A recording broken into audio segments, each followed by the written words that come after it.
চক্রান্ত করে এত ভয় কিসে? তোমরা তো ঘুরে গেছো, ঘটনা ঘটার পরের দিনই মানবাধিকার কমিশন চলে এলো।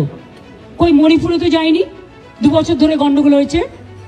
ইউপিতে তো যায়নি, রাজস্থানে তো যায়নি, উড়িষ্যায় তো যায়নি, বিহারে তো যায়নি, দিল্লিতে দাঙ্গায় এত লোক মারা গেছে, একবারও তো যায়নি।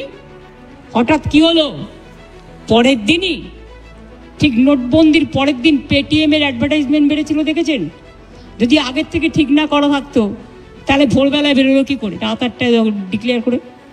সেই রকম মনে রাখবেন যে একেবারে প্ল্যান করে এই ঘটনা ঘটানো হয়েছে, এবং যারা এই ঘটনায় প্ররোচিত হয়েছেন, প্রভোক্ট হয়েছেন এবং একটা কমিউনিটি আর একটা কমিউনিটির উপর ঝাঁপিয়েছেন, তাদের আমি বলবো এসব কিন্তু বাংলা সহ্য করবেন না।